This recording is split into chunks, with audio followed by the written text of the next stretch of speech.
네, 답답한 정치 이슈를 팍팍 때려보는 시간입니다. 정치펀치 이현주 전 국민의힘 의원과 함께합니다. 안녕하십니까? 네, 안녕하세요. 예, 한미일 정상회담은 잘 끝난 겁니까?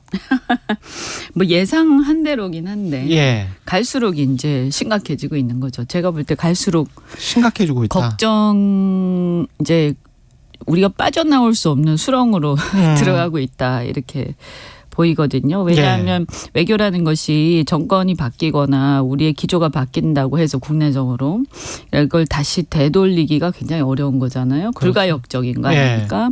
더군다나 미국하고 이렇게 계속 해버리면 미국이 뭐 한미일 삼각동맹을 하는 게 거의 20여 년간 지속된 미국의 수건 사업이잖아요. 수건 현안이지 않습니까? 예.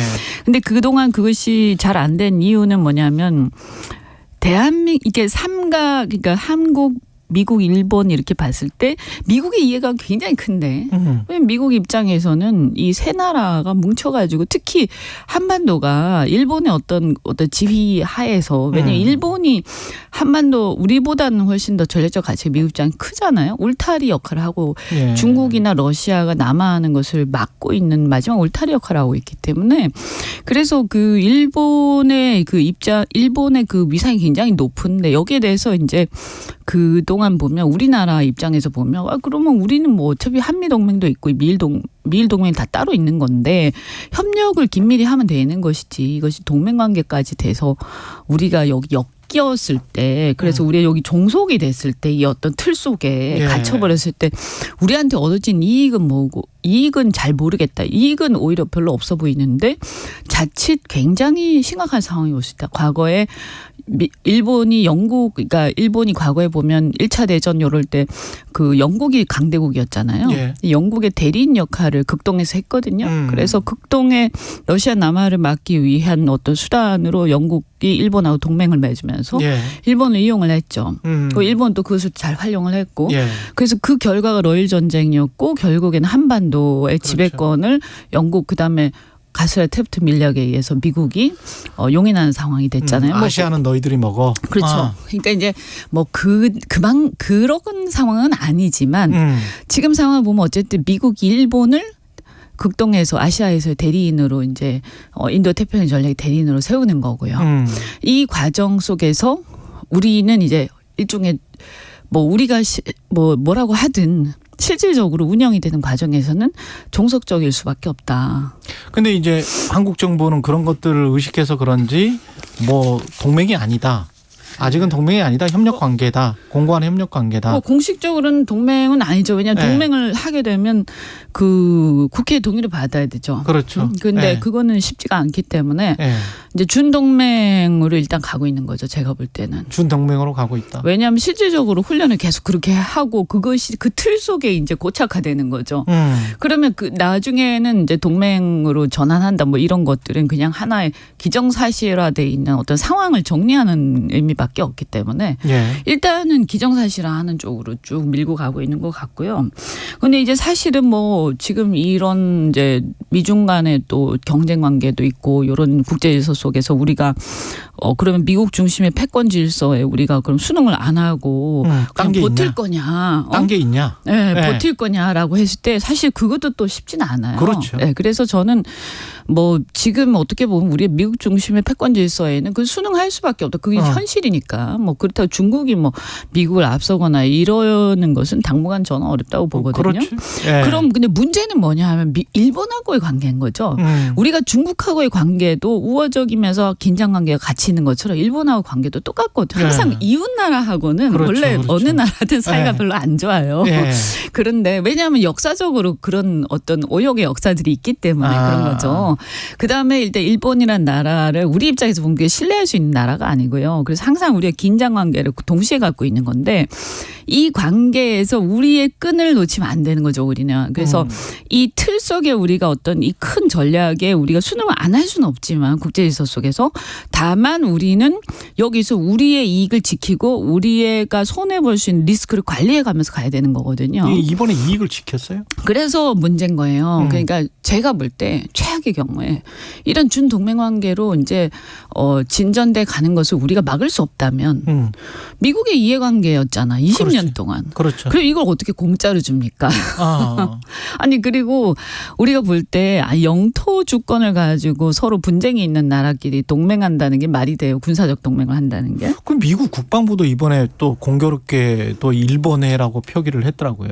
그러니까 동해를. 그런 문제는 굉장히 심각한 거예요. 그러니까 그거는 좀 제대로 그래서 항의를 했었으면 좋았을 대통령은 네. 말이죠. 국가 원수라면 예. 이 상황에서 이 큰 틀을 우리가 삐져나가서 갈 수는 없지만 이걸 우리가 이렇게 한 발 내딛는 과정 속에서 우리는 항상 대가를 받고 보장을 받고 그렇지. 그것을 다 돌다리 두드리면서 가야 되는 거거든요. 그래서 예를 들면 좋아 그러면 최소한 우리 어떻게 우리 독도 문제 가지고 일본하고 분쟁이 있는데 이 동해안에서 어떻게 우리가 작전을 같이 하냐. 응? 그럼 저 사람들 일본이 좀 조용히 시켜라. 일본이 예. 그러면 예를 들어서 유사시에 예를 들면 이런 상황을 가정해 보자고요. 대만 침공 중국이 대만 침공한다든지 이런 시나리오가 있지 않습니까? 그렇죠. 그렇게 되면 주한미군이나 주일미군이 차출될 수밖에 없거든요. 그랬을 때 그러면 이 한반도에서 우리는 육군이 세기 때문에 이 휴전선에 육군이 전반적으로 배치가 예. 되고 왜냐하면 이 상황이 굉장히 긴장이 그렇죠. 고조되니까. 근데 이제 요즘에는 해군과 공군의 싸움이잖아요. 전쟁이라는 그렇죠. 게. 그러면 결국에는 이 한반도나 이 극동 지역의 긴장을 지키기 위해 여기서 우리의 이익을 지키기 위해서는 결국에는 이 해군과 육군 중심에서 동해안에서 작전이 굉장히 많이 생길 때 항공모함이 아마 들어올 거예요. 그렇죠? 그렇게 되면 이게 그럼 지휘권이 어디 있느냐 했을 때 미군이 아마 가지고 있겠지만 실질적으로는 일본 자위대가 상당히 역할을 하게 되고 들어올 거란 말이에요. 예. 그랬을 때 이 독도 문제 당장 문제되는 거예요. 그래서 이 독도는 우리 영토다. 사실은 여러 가지 문헌에 의해서 객관적으로 우리 영토라는 것이 입증이 돼 있잖아요. 사실은 일본이 자꾸 억지를 부려서 예. 그렇지. 그러면 그 부분에 대해서 일본이 그것을 확실하게 선언을 해라. 미국하고 이 한미일 간에 그걸 선언을 하자. 그걸 선언을 하면 우리가 이 부분에서 정말 전향적인 그 국민을 설득할 수 있다. 이렇게 얘기할 수 있지 않습니까? 쉬운 일은 아니지만 저는 그 스탠스를 유지해야 된다고 생각을 해요. 예. 중국이 이렇게 좀 뭐랄까요? 자극을 받은 것 같습니다. 왜냐하면 중국 사설 보니까 북한과 국경 맞대고 있는 유일한 삼국 중 하나가 한국이다. 그러니까 한미일 중에서 한국은 북한과 국경을 맞대고 우리가 있는 최전선에 있죠. 나라다. 최전선에 있죠. 우리가. 어떻게 하면 안정을 보장할 수 있는지 깨달아야 한다. 이렇게 이야기를 했다고요. 우리만 콕 집어서. 그러니까 이제 예. 그 우크라이나 전쟁에서 보면 러시아가 이제 확장돼 나오는 과정에서 동유럽이 원래 이제 다 자유진영으로 다 넘어가는 과정 속에서 러시아가 이제 침체돼 있다 다시 일어나 가지고 확장하는 중에 있는 와중에 나토가 계속 확장하면서 우크라이나까지 간 거 아니에요. 그래서 그 전선이 우크라이나에서 붙은 거거든요. 그렇지.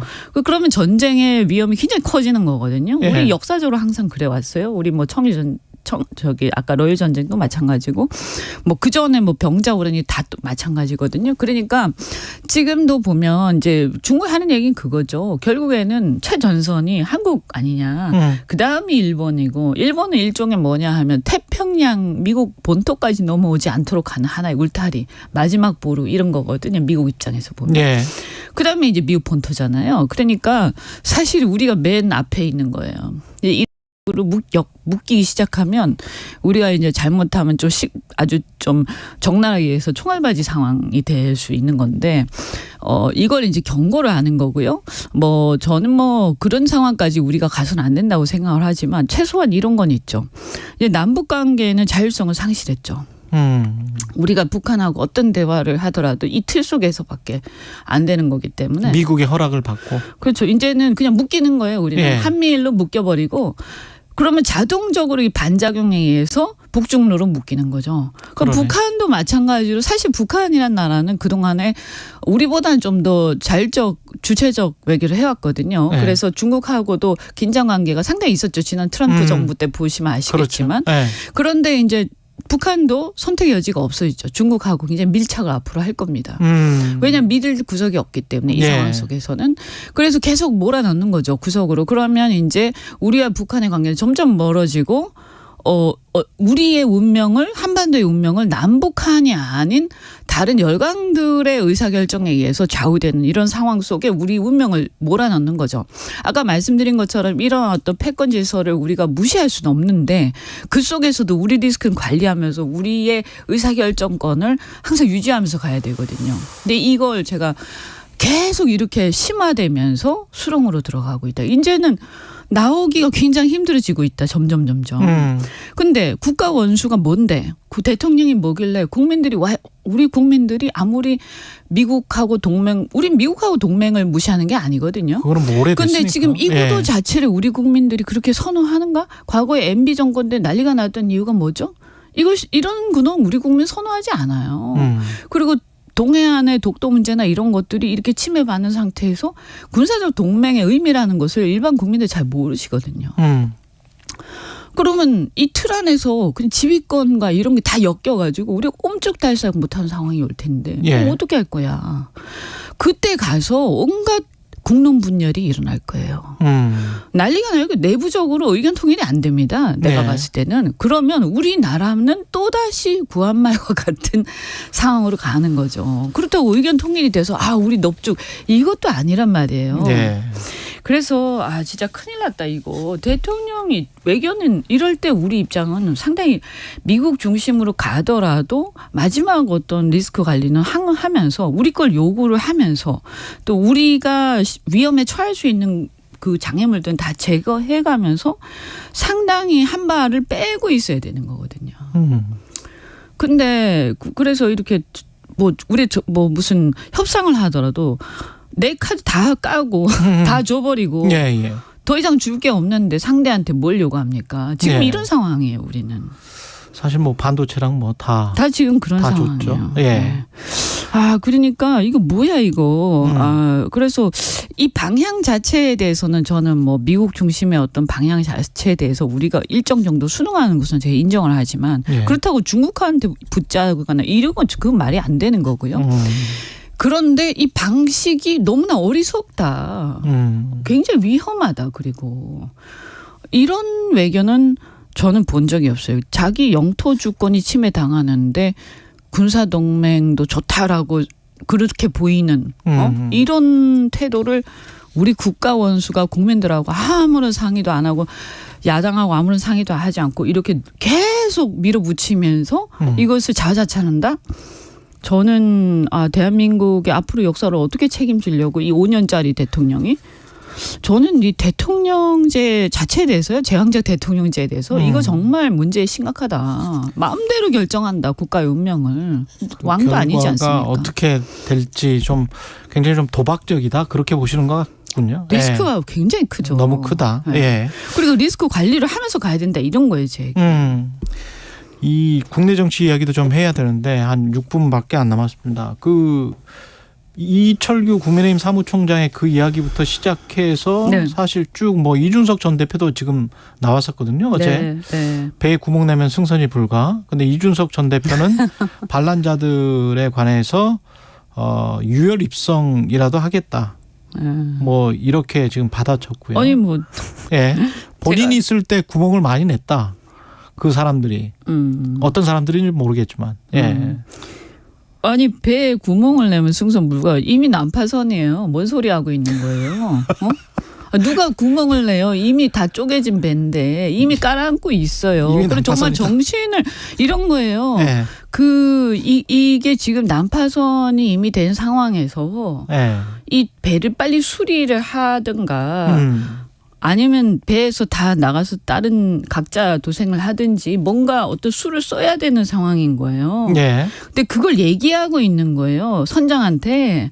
이렇게 가면 다 죽어. 그러니까 빨리 수리를 하든 네가 내려오든 뭔가 해야 돼. 이대로 가면 다 지금 깔아앉고 있는 게 눈에 안 보이냐라고 계속 얘기하고 있는데 그 사람들한테 배에 구멍 내고 있다. 이따위 소리 하고 있는 거예요. 그러니까 상황에 대한 인식 자체 자체가 너무나 다른 거죠. 그러니까 멀쩡한 배고 굉장히 잘 가고 있다고 생각하는 거죠. 예. 그러면서 배가 지금 난파선이다라고 얘기하니까 괜히 배 평판에 회를 미치고 있다 이런 그렇죠, 얘기하는 그렇죠. 거 아닙니까? 예. 멀쩡한 배에다가 배 장사 안 된다 이런 얘기하는 거잖아요. 예. 그게 아닌데 배 깔아앉고 있는데 예. 이 인식이 너무나 다른 거죠. 그럼 국민의힘이 배가 안 가라앉으려면 누가 정신을 차려야 됩니까? 아니 일단 예. 선장이 무능하면 선장 바꿔야 되는 거고요. 선장은 김기현 대표? 뭐 대표가 이제 가장 예. 큰 그거겠죠. 예. 그다음에 사실 더 크게 보면 대통령인데 바꿀 예. 수는 없으니까 대통령이 지금 잘못 가고 있는 부분들에 대해서 왜냐하면 결국에는 총선이라는 건 심판 선거거든요. 그러면 그러니까 중간 평가 아닙니까? 예. 그럼 그 평가에서 잘 받을 수 있도록 평가가 낮은 이유들이 대부분 대통령에서 비롯되는데 대통령과 그 권력의 실세들한테 정확하게 그러면 잘못 가고 있는 부분들을 분석을 해서 제대로 가야 되는 거죠. 근데 제가 볼 때는 대통령이 직원을 좀 해야 된다. 네, 그렇죠. 네. 아니 직원 정도가 아니라 지금 굉장히 대대적인 수리를 하지 않으면 제가 볼 때는 뭐 한 몇 달 한두 달밖에 안 나온 거 아닌가. 이제 돌아올 수 없는 길로 가고 있는 거 아닌가. 지금 만약에 이동관 임명 강행하고 네. 언론에서 난리가 나고 언론의 자유 침해가 막 되면서 네. 완전히 이것이 수습할 수 없는 길. 그다음에 지금 여러 가지 지금 불거지고 있는 문제들 뭐 해병대 그 최수근 상병 예, 문제부터 시작해서 뭐 잼버리 문제 이런 것들 수습 하나도 안 하고 책임 하나도 안 지면서 그냥 쭉 간다. 오송 지하차도 문제도 그렇고 누구 하나 책임 안 지고 그럼 이거 국가가 시스템 무너지는 거 아닌가요? 그러면 이준석 전 대표 말대로 유혈 입성이 가능한 상황입니까? 아니면은 워낙 유혈입성 필요 없죠. 대통령의 그립감이 세기 때문에 네. 그 상황으로 그냥 계속 가는 겁니까? 아니 대통령이 그렇게 되면 장악한 상황에서. 그렇게 되면 당의 문제가 아니라 제가 볼 때 국가 시스템이 무너지는 상황이기 때문에 아니 그렇잖아요. 지금 네. 이 숱한 지금 사고에 대해서 누구 하나 책임지지도 않죠. 언론의 자유라든가 이런 공기에 대해서 완전히 지금 무너뜨리고 있는 상황이죠. 물론 그것은 저는 뭐 전 정권에도 좀 문제가 책임이 있었죠. 왜냐하면 그때 개혁할 수 있었는데 안 했단 말이에요. 그래서 이런 부분들에 대해서 지금 이제 굉장히 마지막 그 골든타임이 지나가고 있는데 예. 이거 지나가 버리면 그냥 무슨 유혈 일성이고 나발이고 없죠. 그냥 난파선 그냥 깔아앉는 거예요. 시간이 별로 없다. 그런 말씀이시군요. 네, 되돌릴 수 없는 상황이 돼가고 있다고 보는 거죠. 민주당도 그 이재명 대표의 그 체포동의안 관련해서 이제 다시 이야기가 나오고 있는데 민주당 상황은 녹록지는 않은 것 같습니다. 보니까. 거기도 뭐 제가 볼 때는 굉장히 혼란의 극치인 것 같고요. 앞으로 지금 8월이 굉장히 보면 중요하겠네요. 야당이 역할 제대로 못하고 있는 거 아니에요. 그죠? 그리고 매번 이렇게 무시를 계속 당하면서도 그냥 계속 이렇게 가는 이유는 뭐냐. 그들이 너무나 뭔가 다른 데 집중하고 있는 거 아니냐 하는 게 하나 있고요. 그래도 나는 국회의원 될 수 있다? 지역구에서 다시 당선되는데 돌아다니면서 동네에서 경선에 집중하고 있다든지 뭐 이런 게 있을 수가 있고요. 또 하나는 뭐냐 하면 아까 말씀드린 것처럼 예를 들어서 어떤 문제에 대해서 정확하게 비판을 하더라도 과거에 자신들이 똑같은 잣대로 봤을 때 문제를 똑같이 일으켰다. 그러니까 진영 논리에 빠져서 갈라치기를 해왔던 부분들에 대해서는 먼저 그 자성을 하면서 우리도 그때 검찰개혁하지 않고 검찰의 손을 빌어서 상대를 치려고 했고 언론개혁을 하지 않고 언론은 오히려 우리가 장악해서 하려고 했고 물론 그 정도의 차이는 있어요. 제가 보면 지금 오히려 더 악랄해지고 있는데요. 이런 것들에 대해서 자성을 하면서 좀 더 큰 틀에서 국가가 어디로 갈 거냐에 대해서 빨리 제자리에 와서 야당이 정말 허심탄회하게 자기 것들을 내려놓고 정말 대국민적 어떤 국가 대개혁 과제에 대해서 생각 있는 사람들이 모여서 얘기하지 않으면 저는 이거 과연 이게 되돌릴 수 있는 상황이냐? 갈수록 이 진영의 정치는 심해지고요. 아무것도 해결하지 못하는 나라가 돼가고 있는 거예요. 예. 국민들이 어디에서 희망을 갖겠어요. 지금 이 모든 사고들이라든가 이런 것들이 계속 싸움만 하지 결론이 안 나는 거 아닙니까? 근데 이게 윤 대통령도 심각한 거고요. 갈라치기를 그냥 극단으로 하고 있죠. 니도 했으니까 우리도 한다 이런 거잖아요. 예. 근데 니도 했으니까 우리도 한다. 근데 우리 더 지독하게 할 거야. 악랄하게 할 거야. 한번 봐봐. 뭐 이런 거잖아요. 그렇죠. 이 지금 국가를 두고 국민을 두고 이러는 식으로 하고 있단 말이에요. 정치권이. 그리고 여기에 이거는 지금 국민이라도 일어나서 뭔가 바로잡지 않으면 안 되는 아주 저는 혁명이 필요한 상황으로 가고 있는 거 아니냐. 알겠습니다. 여기까지 듣겠습니다. 이현주 전 국민의힘 의원이었습니다. 고맙습니다. 네, 고맙습니다. 여러분은 지금 KBS 1라디오 최경영의 최강 시사와 함께하고 계십니다.